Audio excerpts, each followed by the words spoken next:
Mesdames et messieurs, bonjour. Nous sommes sur un canal d'Ivoire avec un invité qui n'est pas à présenter dans le monde politique ici à Port-Bouët. Alors, il s'agit de Monsieur Fefou Xavier Randal. Il est secrétaire national de région chargé des fédérations de Port-Bouët. Et avec lui, nous allons parler un peu de la situation sociopolitique en Côte d'Ivoire. Alors, bonjour à Monsieur Xavier. Bonjour. Et je dis Xavier ou bien Randal, je ne sais pas. Randal, c'est ce que tout le monde connaît. Alors, vous êtes secrétaire national de région chargée de fédération de Port-Bouët. Alors, si on vous demandait à quoi répond cette nomination de la part du président du FPI. D'accord. Merci, messieurs les journalistes. Monsieur David. Alors, merci d'être chez nous aujourd'hui pour cette occasion que vous nous donnez afin de pouvoir nous prononcer. Alors, je voudrais avant tout profiter de ce moment. Je dis merci au président du Front populaire ivoirien pour cette confiance renouvelée. Et je voudrais assurer donc à la direction du parti toute ma disponibilité à accomplir cette mission. Voilà.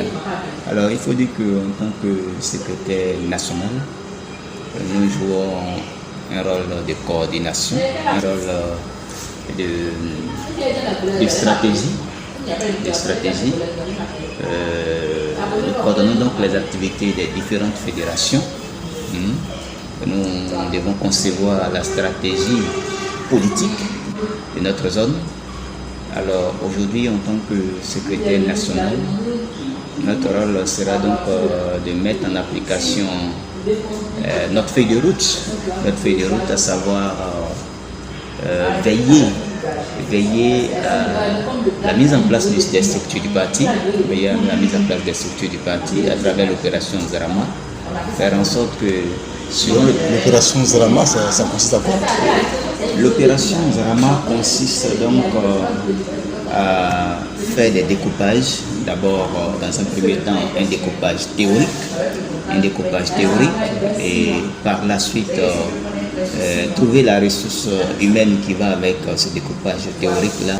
Donc aujourd'hui, dans la commune de Port-Bouët, par exemple, dans notre commune de Port-Bouët, par exemple, nous avons jusqu'à 4 fédérations.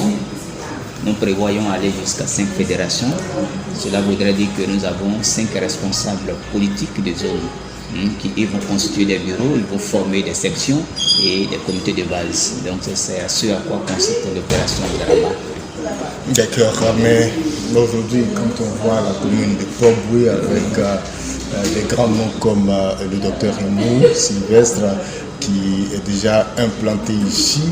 Alors, on pourrait peut-être vous demander quels sont les enjeux du parti, quelle est la feuille de route que le président du FPI vous donne pour les échéances à venir ici à Port-Bouët.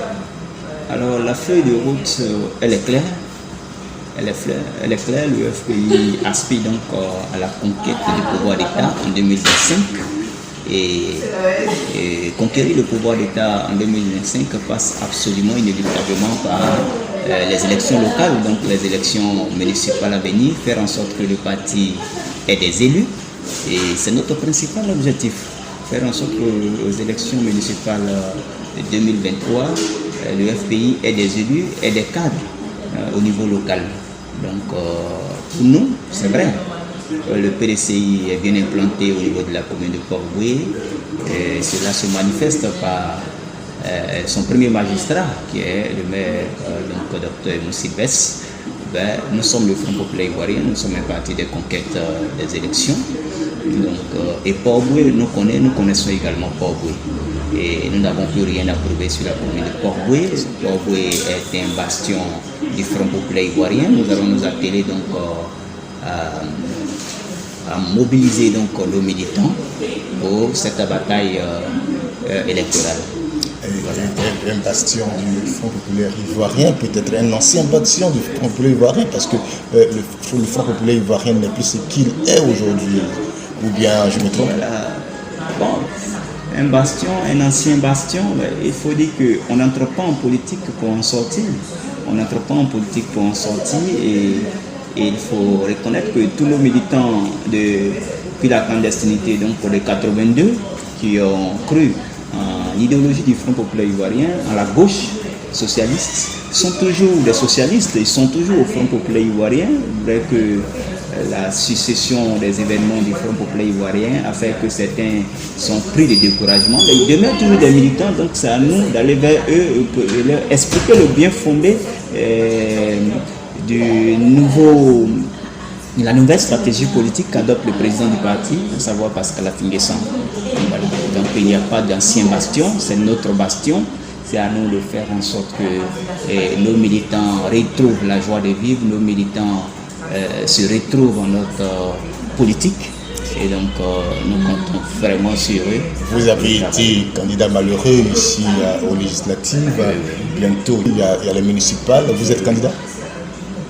Alors, je ne saurais dire d'office que je serai candidat aux élections municipales de 2023. Ce que je sais, c'est que le FPI sera partie prenante de ces élections, que ce soit avec moi ou avec un autre candidat. Mais nous aurons un candidat qui va défendre les couleurs du Front populaire ivoirien. Alors, qu'est-ce qui n'a pas marché aux législatives et que vous pensez pouvoir combler prochainement, que ce soit avec vous ou bien avec quelqu'un d'autre que peut-être vous allez accompagner? Alors, il faut dire que je pense que la direction même du parti a déjà résolu pas mal de problèmes parce que nous sommes allés aux élections législatives avec un bicéphalisme à la tête du Front populaire ivoirien. Et à travers le congrès du 13 novembre passé, le congrès du 13 novembre qui était un congrès de clarification des positions du Front populaire ivoirien, et à travers donc la mobilisation, les uns et les autres ont pu comprendre que le FPI demeure toujours un parti fort sur l'échiquier politique ivoirien. Et donc nous n'aurons plus à tergiverser sur des choses qui ne valent pas la peine. Donc aller à l'essentiel avec nos militants, dérouler notre plan d'action, dérouler notre programme d'activité, dérouler nos projets politiques. Et donc pour moi, c'est déjà une épine sous les pieds. Enlever donc une épine sous les pieds. D'accord, on va aller sur le point concernant le dialogue politique actuellement en Côte d'Ivoire.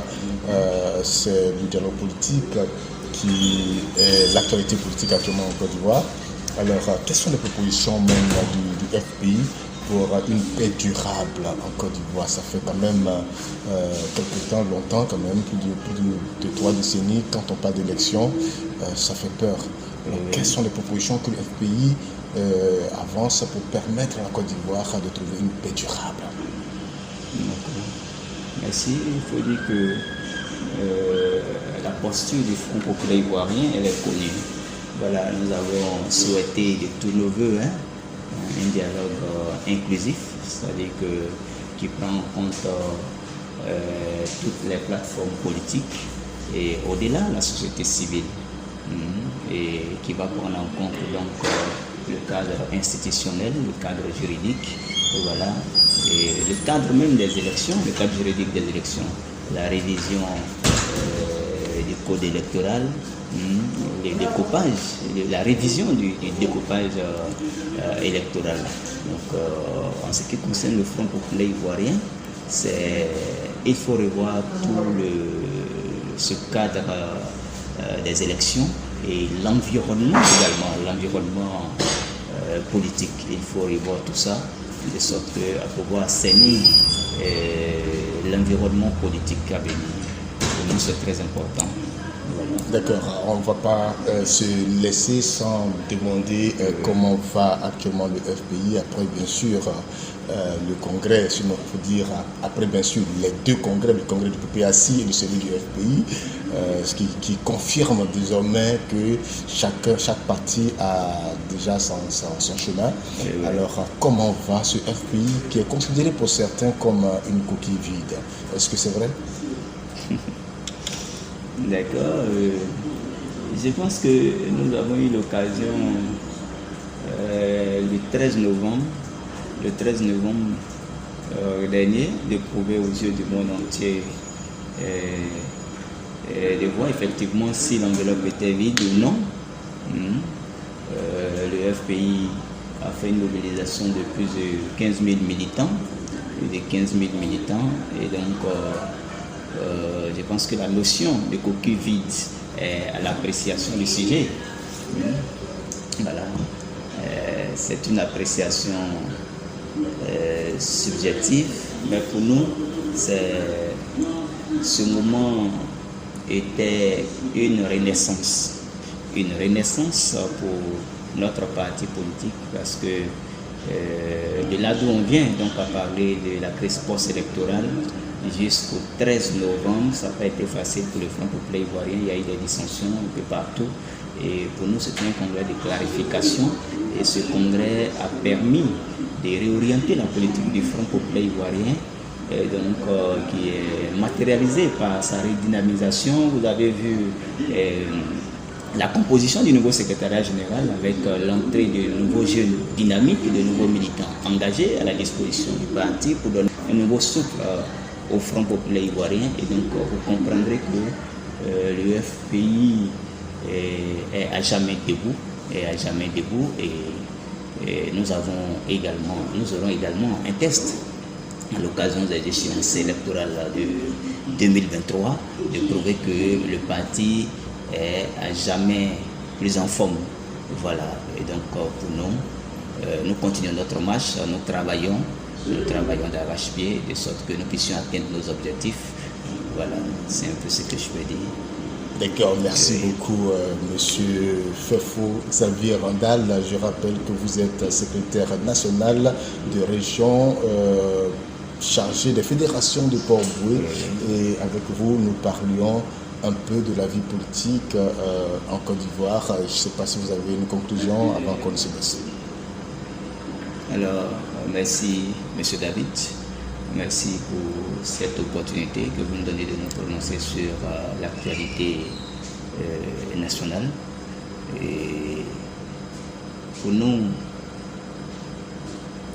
l'essentiel à retenir, c'est de préserver la Côte d'Ivoire. Il faut comprendre que la démarche du Front populaire ivoirien, depuis sa création jusqu'à aujourd'hui, s'inscrit toujours dans le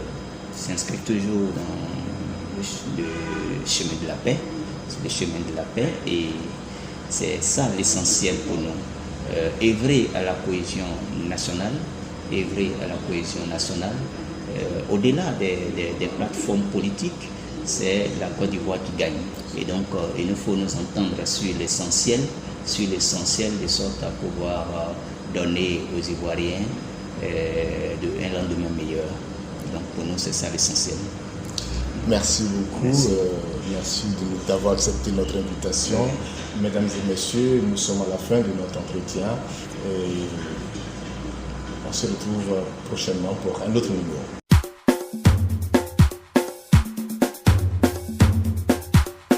Yes,